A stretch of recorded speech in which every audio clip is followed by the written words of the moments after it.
Hello and welcome to the Man City podcast with me, Rob Pollard. And on this episode, I'm speaking to Brian Marwood, a man who's played a hugely influential role at this football club since his arrival here in 2009. He's operated in a number of different high-profile roles, and I wanted to talk to him about his time here and the rapid change he's seen. I also wanted to talk to him about his playing days, and in particular his role in Arsenal's 1989 title win that was one of the most dramatic in the history of the game. So here it is, me talking to Brian here at the City Football Academy. You signed for George Graham in 1988, and he turned out to be, one of Arsenal's most important figures, changed the club completely. What were your memories of working with George Graham, and what was he like? He was very strict, he was very tough. I think he'd gone into the club at a time where huge transformation was required. I was 28 when I went to Arsenal, and it was a great opportunity for me. No disrespect to Sheffield Wednesday, but I was already playing in the top league at the time. But to go and play for an iconic club that was regarded not just as one of the top clubs in England, but also across Europe. So it was probably a time that I really didn't want to let it pass myself by without really giving a great account of myself. And so it was an opportunity late in my career, but it was one that I was determined to take with both hands. The film 89, for those who haven't seen it, focuses on the 1988-89 season, which ended with Arsenal winning the title, having to go to Anfield to beat Liverpool, at the time of the best team in Europe, and they had to win by 2 goals, and of course they did, with one very late one. What really struck me was the team talk before the game. Now, of course, you were injured for the final few games, having played the vast majority of the rest of the season, but before the game he told the players, we are going to win this game 2-0, and he was also very comfortable with the fact of getting to half-time at 0-0. How did he do that? How did he know? And how did he map out a game so clearly before a game had happened? Because that just seems mad to me. I remember it was kind of, I'm saying it was relatively relaxed, the group that over the period of the build up to the game, because we'd had a period where we'd able to recharge our batteries, because we weren't caught up in the fixture backlog that Liverpool were. But as you said, the words were, "Hey, let's get to half time. If we keep it 0-0, then with 45 minutes to change the course of history, and maybe change the course of how everybody probably felt that evening would end." And we got the goal,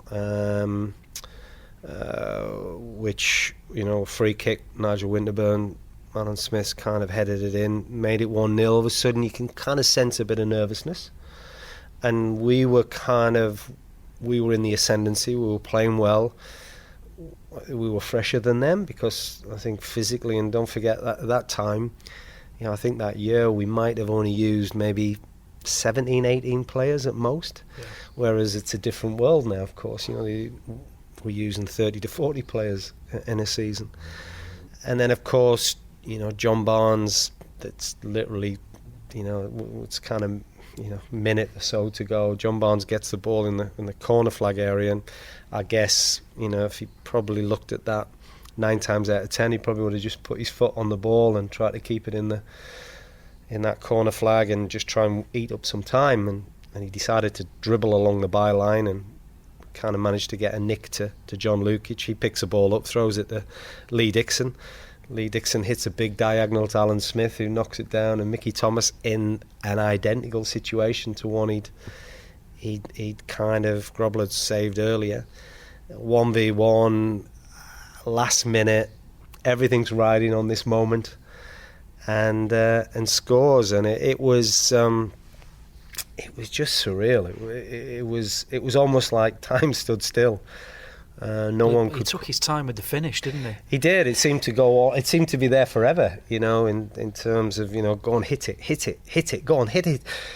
Eventually he did, and then there was, it was kind of, the scenes of joy for the Arsenal fans, the scenes of obviously disappointment for Liverpool, and people still talk about it now, and it was a lot of years ago, so it probably shows the significance of that moment.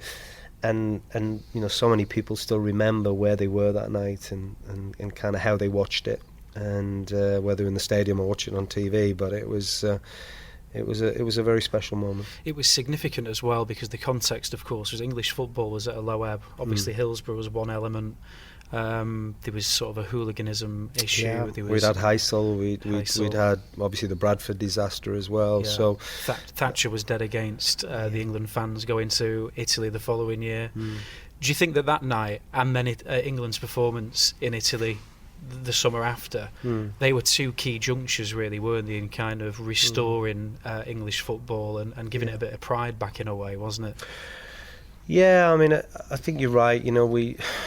It really was a difficult time, and I think it was a time when the kind of the fences were put around the stadiums, and it was both there was issues both inside and outside stadia, and out of that, a lot of those things that happened at that time, I think that I guess football and maybe the country in general took kind of stock of what was happening. I mean, I think you had other political things going on, like the miners' strike, which I was in Sheffield. I was playing in Sheffield, living in Sheffield at that period, and Sheffield was at the heart of obviously Scargill and this battle against Thatcher, and there was many, it affected generations of people, and I came from a mining community in the northeast, and my father-in-law was an official, and they actually went to work, and obviously they were then singled out, and had their windows put out, and so you had all of these things going on. There was this real anarchy about England at that time, probably through the 80s, and football was a little bit of a big release for a lot of people, and so that night felt like it restored some sort of, not just about us winning against the odds, but actually the fair play, the kind of the professionalism, the kind of humility that Liverpool Football Club showed that night was a remarkable achievement in terms of, and it told you everything you needed to know about Liverpool Football Club, and even though we were a great side, they still had that side to them that they knew that they'd been through such a difficult time of losing a great number of their fans, and the impact that had. And if you read Dalglish's book, and you talk about all the funerals that he attended, and you can imagine the emotional drain that has on not just him but everybody connected with the club. You can't begin to imagine what everybody was going through on Merseyside at that particular period. So for them then to accept that we'd won and to stay and respect what we did, I think something I'll never forget. And after your playing days are over, you've had a very, very interesting journey. You've been involved, chairman of the PFA, commentator for Sky, worked at Nike, head of their UK operations. Is that something you planned for? And was that you trying to get experience in different areas, or did these things just happen? Probably, I think, apart from the plan bit, I think there's a bit of everything in there. I hadn't planned it. I'd kind of had an interest as a player because the chairmanship of the PFA is a kind of honorary position, so you kind of do that. You can't do it unless you're still playing. So, and I'd kind of been interested, I guess, coming from the kind of mining community as I did, and understanding a lot of the politics, and I just kind of, it was important, that whole union thing. You're brought up in traditional areas about how important it is. And I was really interested in in improving the lives of players in this country, and it wasn't necessarily the lives of the top players, because they weren't paid as handsomely as they are now, but it was actually for a big proportion of the membership that they really were struggling, and then of course if you're fortunate, you play till you're 33, 34, 35, but so many players are finishing earlier, and they needed help, they needed assistance, they needed to train into a new career, and I was quite passionate about those things. So I really enjoyed that, and I learned, and actually, probably in hindsight now, it cost me something at Arsenal, because I think George didn't really like me getting involved in those things, and our relationship kind of suffered a little bit. Did he feel it was a distraction to your playing? No, I think, it's funny, we never really had, we get on fine now, but we never really had this conversation. But at that time I think the bonuses at Arsenal hadn't been changed for, 5 to 10 years. So as the players representative of Arsenal, and mine being my role as a chairman, but as a players representative, it was kind of, I was tasked to go and speak to George about the bonuses, and George at that time really wanted to kind of have a strong grip on the group, and I think he felt that was a challenge to his authority. So our relationship suffered after that, and then I kind of picked up some injuries, which again didn't help the situation. But I felt that relationship between me and him was never quite the same. But it didn't stop me from still being passionate about the association and what was happening. And I had kind of 4 years as chairman. I really enjoyed it. And right at the heart of that, of course, was the onset of the Premier League. And I was chairman, where we actually went to ballot our members to take industrial action if we didn't get a share of the TV revenues, which was part of the constitution. So that was quite nervous, because we got an amazing support from the membership, and it was a really potentially difficult time. Fortunately, it kind of worked out, and I don't think anybody really thought that the Premier League would be the financial success that it has been. But I remember that in the early 90s being a significant part of my personal development, going through those situations, being in meetings with chairmans of associations and chairmans of football clubs, and working alongside Gordon Taylor, which I believe is one of the best administrators in world football. So it's difficult not to learn a lot from those moments in time. And then they started a kind of a commercial operation that they'd asked me to kind of come and work full time after I finished playing, and that was really to predominantly look at players' commercial opportunities, because we'd had so many issues with agents and bad advice, and players really, it was costing them a lot of money, and so we decided that we would probably try and set up that arm of the PFA and try and help and protect players. So again, that was another part of my kind of learning curve. And then I was fortunate to get the opportunity at Nike, and so all of these things just seemed to come. It wasn't planned. It just seemed to happen. But people say, "Oh, you must have got this degree, or college, or you must have gone to university."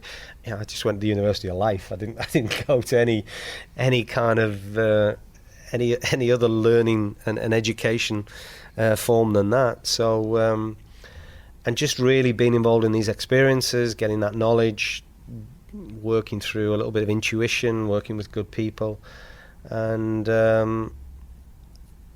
just really a lot of hard work and a lot of application, and unfortunately that kind of took me on this journey that has allowed me to stay in football, and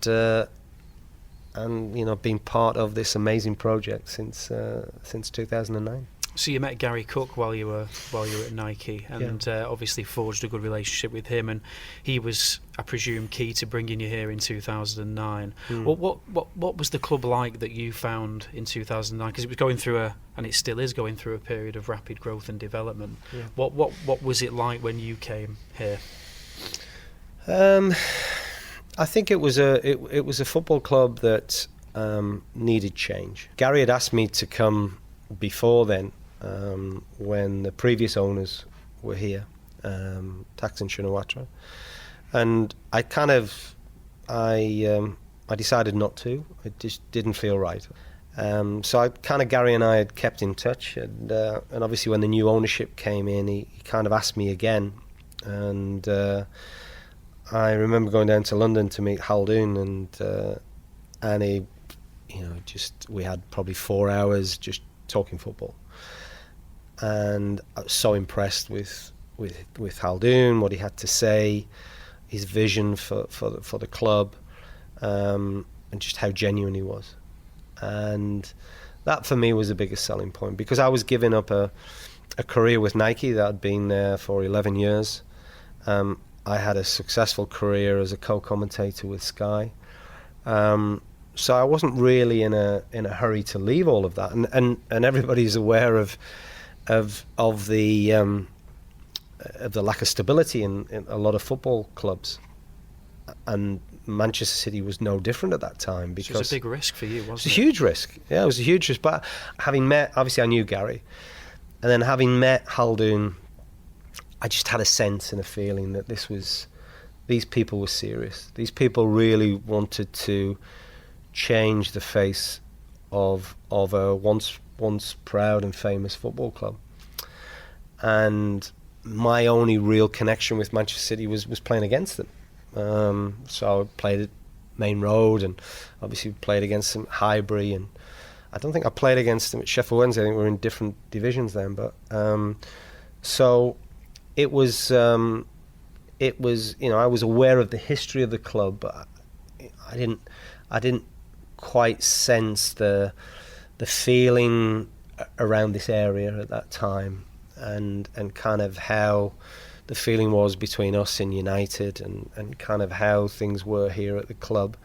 But it just felt there was a lot of things that had to change, and the owners were the catalyst of that change. But then they needed people to be able to carry out that change, and change is not always easy. We certainly in the football operations which I came into, it was difficult, because there was a lot of things. Obviously the team had to change. The owners wanted a team that was going to compete to win the league and compete in Europe. And at that time, I came in the May, I think, prior to Christmas that season. The club had got caught up in a potential relegation battle, and they'd made 3 very key signings for me in that January: Shay Given, Wayne Bridge and Craig Bellamy. And that then helped the team to propel. I think it finished maybe 9th or 10th that year. So it was kind of, how could we take that on? And that there was a number of things that had to change, not just with the team, but the supporting network around the team. And we needed to set up areas of kind of functional areas that we wanted to become best in class. So that was that took a lot of thinking through, and obviously I wanted to give myself a bit of time to really assess the club and understand more about what was happening at that period. We were on 3 sites. We had the academy down at Platt Lane, we had the first team at Carrington, and the business was here at the stadium. So that wasn't easy, because you really wanted to try and create a football club that was all together, that felt all together, that both business and football could come together, which is of course what we have now. It was there was just a lot of hard work, a lot of change, but we had a vision, we had a sense of what we wanted to be, we had a strategy in which we kind of laid out that the owners were really bought into. And then it's a lot of hard work, and it's also a lot of belief in what you're doing, and at times a lot of people didn't feel we were doing the right thing, and you're making a lot of unpopular decisions. But it isn't a popularity contest. It's about looking at the long-term future of a football club, and I always felt that while some of the things that we did may have felt difficult for a lot of people to accept, it felt the right thing to do. And I look around now and I see what we have in all areas of our football club, and I really do, and I don't want this to sound arrogant, but I really do believe that this is a football club that's in great shape. Your initial remit was pretty much overseeing the recruitment of players for the first team. There was kind of a criticism early, particularly the Mark Hughes period signings, that City were overpaying and maybe not getting the type of characters that we needed for long-term success. Did that ever actually have any truth in it from where you were stood? Did you ever fear that perhaps you were engaging in that kind of transfer activity? No, well, one thing we needed a better quality in the club. So how were we going to get better quality in the club? Well, we had to overpay. It was a club that hadn't succeeded, so if we wanted top players, we needed to show them, and we needed to get them to buy into what our vision was for the club, and they were taking a big risk, right? Because they were having to believe in the things that we were telling them. I remember Gareth Barry was one of the first signings that we made, and Gareth had the previous summer had been courted by Liverpool, very nearly went to Liverpool, and then they wanted him again that summer, and I remember taking him when we signed him, we took him for his medical. He was with the England squad at the time at Bushey. Took the medical at Bushey. They were staying in and around that area, preparing for an England game, and we were in a car going to the medical, and we had TalkSport on, and they were absolutely slaughtering Gareth for choosing Manchester City ahead of Liverpool. And it was, he's only gone for the money, and there's no ambition, and who are Man City compared to Liverpool? And I remember saying to him, I said, you turn this off, and he went, no, I want to listen to this. And I said, why do you want to listen to this? Because I'm going to prove these people wrong. And he said, Liverpool are offering me more money, but I want to come here because you've sold me about a vision. You've sold me about trying to create history. He said, so I'm really determined to make this work. And it was that type of characters that we wanted in the football club. Don't always get them. He was one of the best, wasn't he, Gareth? He was terrific. It was people like Gareth that was an unsung hero that you only realise how important they are, I think, at times when they're not there. Yeah. And he was a big player for us. And but he was... This was the type of person that we needed in the dressing room. The strength of character, the determination, when things are not going well, who are the players that are going to get you out of those difficult moments? So signing players like that began to transform who we were. Carlos was a huge signing for many different reasons at that time, because it was Man United player. It was we took a lot of criticism for that, but he was just a born winner, wasn't he? And that's what City needed. His fight, his determination. It was his appetite for the game was truly remarkable. I've never seen anybody that put as much as him into every match. And of course we had a bit of a blip towards the end of his time with us, but overall he was a leader. And he was so strong mentally and so important for the club. And then of course I remember the criticism that we took on signing David Silva for the money that we paid, and I kind of have a bit of a wry smile to myself now when I see some of the money that's kind of being paid for players, and everybody was kind of criticising us for what we spent on him, what we spent on Yaya. So slowly we were really changing, and we really didn't. Whatever people said about us, they said about us, and we had to deal with it.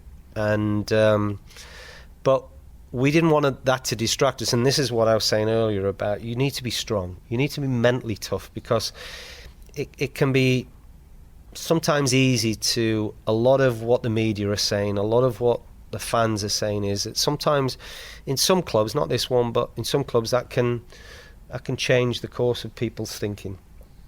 and sometimes not with the right results. And but we were strong. We knew what we were doing. There was a big turnover, obviously, of players who were coming and going, and we very quickly and rapidly built. And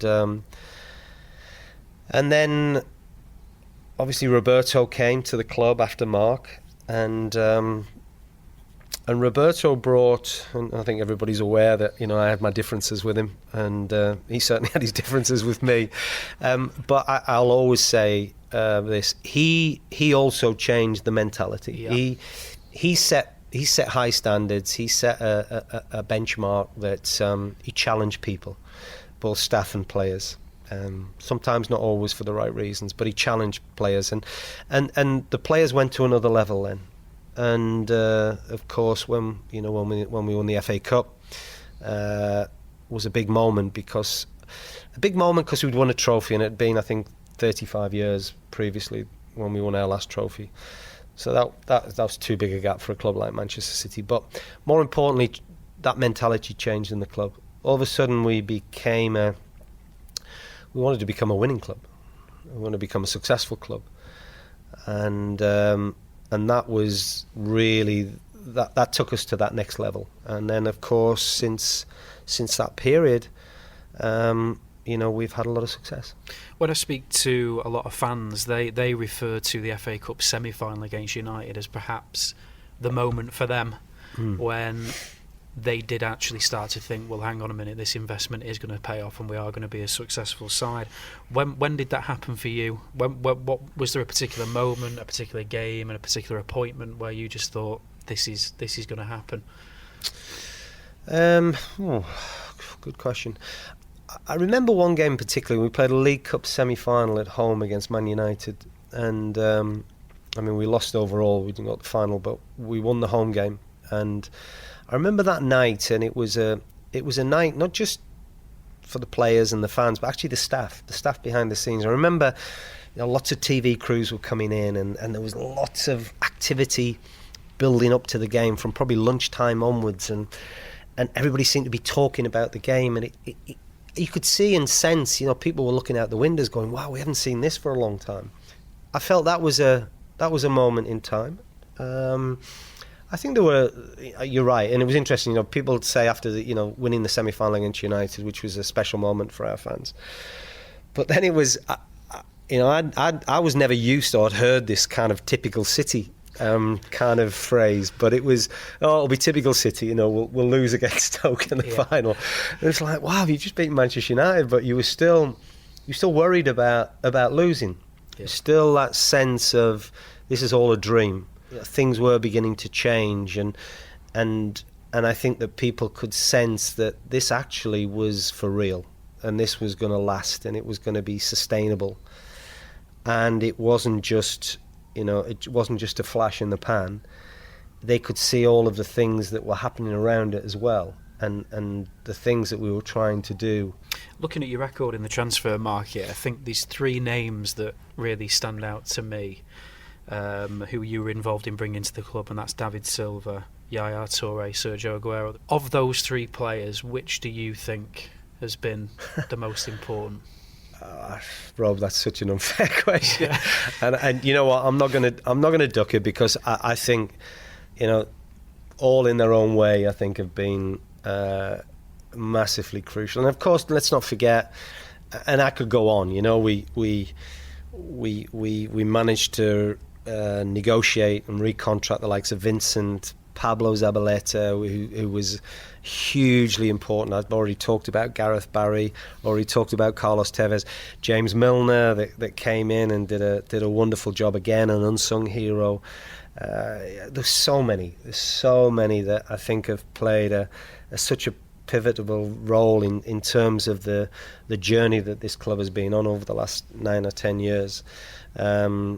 But I think it's unfair to pick a player, because I do think they've made enormous contributions. And the beauty of all of those, for me, was that I think a lot of them, it was easy for them to potentially leave at any time, because they're such big players, and they've got there will always be people in the market that will want these players, and there will always be people that will find the money to buy these players, even that we're Manchester City. But they've all wanted to stay, and because they did want to create history, and they will go down in history as being the players that started this particular cycle in the history of Manchester City, and the successful cycle of that history. And then there are other significant people like Patrick Vieira, and Patrick didn't play that much, but the impact that he had on that dressing room. Needed a winner in there, didn't it? Rob, he managed that dressing room at times. Yeah. There was so many times where he'd say to Mancini, "You stay out of the dressing room, I'll deal with this." And this is somebody that had these injury issues, and he could have quite easily gone to, kind of just come along and did his bit every day and go home. But no, he cared about what went on. He cared about the players, and again, this was part of the strategy. I always remember, when he came January 2010, and he actually failed his medical. And I remember he was in the Lowry with his wife Sherry, and we got the results back, and it was towards the end of the window, and Gary Cook said to me, he said, "What we're going to do?" I said, "We've got to sign him." He said, "Yeah, he's just failed his medical." I said, "This will be one of the best signings we make." He said, "Why?" I said, "Because of the influence that he will have in this football club. Trust me, he's a leader, he's a winner. He knows what it's like to win. We've still got maybe too many in that dressing room that still don't know what winning looks like and how to win. And he can help." And Gary went, "Okay, let's go for it." And he was brilliant. It's those type of characteristics you want in your dressing room. And people that want to fight to win, know how to win, bring a level of consistency, bring a level of quality. And we haven't always done that in the market. And there are many reasons, and I'm sure one day it'll all come out, but there was still a lot of players that have come here. They had something to prove. Sergio, David, Yaya. Yaya, he was a Champions League winner at Barcelona, but he still came here, and he found that energy, he found that commitment, he found that wanting to win. He wanted to be the perennial winner, and that's what we needed to instill within the club, both on and off the pitch. So do you think people are often too cynical of footballers, and this idea that it is all about money? I think there's a lot of players at City who have proven that that's not actually the case. They did come here because they wanted to be part of that, catalyst that's going to change a club and change a city. Rob, the money is a byproduct of the industry that we're in. I didn't. When I was a player, we didn't have that luxury of playing in that generation where they can earn the money that they're earning now. And I don't begrudge them of any of that. Where I get angry is if those players become complacent, or they take advantage of that. Now, they would be only the things you would say 20, 30, 50 years ago, right? You'd be saying exactly the same, right? Yeah. So you want people to make the most of their abilities, and it's one thing playing, it's another thing wanting to win. You want to finish your career knowing that you've been part of something that was special, and that invariably is about winning trophies. And you want every player to have that ambition. You want every player in our academy to grow up with that ambition. The money is a distraction to a number of people, but to the best players, it's not. It's not, because they still have the same attitude to the game, and that's why they're winners. That's why David Silva, I don't think, of course it matters to him about how much he earns, but does it control and rule his life? No. I'll tell you what he loves doing is he loves manipulating that football around a pitch for 90 minutes every weekend or every midweek, and showing people the quality that he is. The money thing's not a factor. That's about their own personal kind of ambitions and energies. And unfortunately, we've now created a strong environment where we have a lot of players that think that way. We win the league in 2012, first league title in 44 years. Obviously, we've we know what happened that day with the Aguero goal and everything else. That's all been poured over. I've got to ask you, out of the Arsenal 89 and City 2012, which are widely seen to be the two most dramatic culminations of English football season, you've been heavily involved in both. Which do you think was A, the most exhilarating, B, the most significant, that kind of thing? Which one can you rank them in any way? Do you know what was interesting? I asked the same question to George Graham, and I said, how did you feel about winning the title with Arsenal 70-71 and the title as a manager in 88-89? And he said 88-89. And the reason he said, you know what, as a player, I really just had to manage and look after myself. As a manager, in those days, of course, the manager, they managed, right? Yeah. They had total control. He said, I have to manage a football club. And it's not just about one player, it's about 15 to 20 players, it's about the kit man, it's about my assistants, it's about...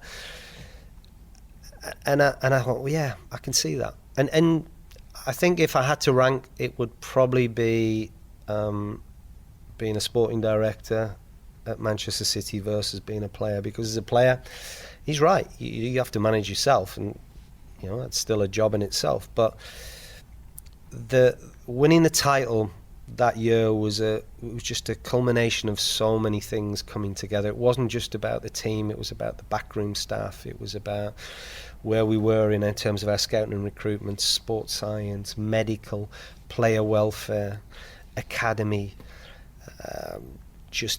philosophy in the club, the ethos that we were working to, all of those things. And I had a typical City moment actually that day, because it was a game that we were expected to win, and of course we made hard work of it. And I remember kind of thinking, wow, how have we managed to lose this? You know, and obviously United finished early that day at the Stadium of Light, and you know they were bringing out the presentation trophies, and because they were we were still playing, and people say to you, oh, how did you feel? And it was, do you know, I couldn't enjoy it because of the emotion. It wasn't just the emotion of the day, it was the emotion of the whole season. It was the emotion of, since I've been at the club from May 2009, all the changes we've made, all of the hard work, not just for me but everybody at the club, for my own family, that you know, all the sacrifices that you do, because this is what we love, this is what we enjoy. And I remember the evening, you know, Haldoon had organised a reception at the Lowry for the players and the staff, and I remember just sitting in a sofa, and I just couldn't talk. I was that drained. I was so tired, but yet so like this warm feeling that you'd been part of something that was kind of unique. And then you're thinking, wow, we got to do this again and again and again and again. And then that summer transfer window after we'd won the title, the sort of quality of the names that came through the door perhaps weren't as good as previous windows.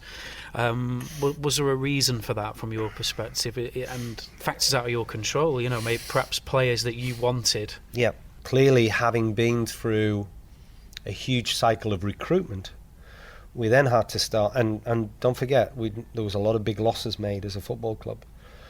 We then had to balance this sustainability both on and off the pitch. So how can we keep a successful team, but equally, how do we negate a number of the losses that we'd made? So we need to start offloading some of the players before we could get them in. And of course, we were in a buying market rather than a selling market. And of course, we put players on big salaries. So of course, you're limiting the market as to where they're going to go. So we had that side to deal with, as well as them wanting to recruit some top players. And we were in this we were trying to balance between trying to maintain our success, but also at the same time trying to get some sensibility around the numbers. The creation of the CFA, which is the facility we're at now, is kind of world leading and very renowned. Everybody who comes here is blown away. Are you proud every time you come in here? Because you're obviously at the forefront of sort of going around the world and taking inspiration to try and create this place. What feelings do you get when you're here? Massive. It never fails to inspire me. I can't speak for everybody, but it never fails to inspire me. I think that one of the important things that we set out to do, again from day one, I've still got the email from Haldoon in 2009 where we talked about this project, and so many people have played a huge part in this project. So many people, and so it was so exciting for us all to be involved in this. And of course, there's one thing about the facilities, but the buildings and the facilities are not going to make us a successful club. It helps, but it's the people. And that's the big thing I'm proud about. I'm proud about the people that we have working here. I'm proud about their energy and the innovation that they show every day, and the kind of how inspirational it is that you can sense that every time that you're in every building on this campus, whether you're a player, whether you are backroom staff in football, or whether you're working within the business. I think that there's that people feel this energy when they walk in here, and you need that. You need that legacy. You need people to be carrying this forward, and showing the same type of energy and commitment that I feel that myself and many other people in this business show now, and have shown from day one. And that for me is crucial. If we're to carry on being successful, we need to have that energy, that determination to try and do the right thing every day. And I see the hours that people work, I see the time that they put in, I see the care they take, I see how important it is, every small detail, and that for me is what creates success. For Manchester City fans, what is the big benefit for the club here in Manchester of the rest of the group? How would you summarise the benefits that can come with having this sort of global operation? Well, I think we have a huge network of people now, and I think if you're always trying to stay as a leader within the industry. What we've enabled ourselves to do now is to create best in class people in sports science, medical, player welfare, scouting and recruitment at our other clubs. And there are opportunities for people from those clubs to come to Manchester and vice versa. So I think you're creating a bigger pool of talent. You're also doing that in terms of players. We have, and people have seen, the kind of, sort of Aaron Moy didn't play for Manchester City, but he's shown that a boy from Australia can come and play in the Premier League and be a success. I believe when I look at the academy in Melbourne, it's producing a lot of interesting players. How proud of you of what you've achieved, and did you expect? I know you said you were blown away, having meeting Khaldoon early doors, and you knew that they were serious and that this was an exciting project. But did you ever imagine the level and the speed and the success that we would have? No, Rob, I honestly don't believe. I think you always hope and you dream. And did I think that we were going to be a team that's challenging for the title and European honours? You can only hope about these things. You can only hope that, the things that we all have done at this club will lead you to that point.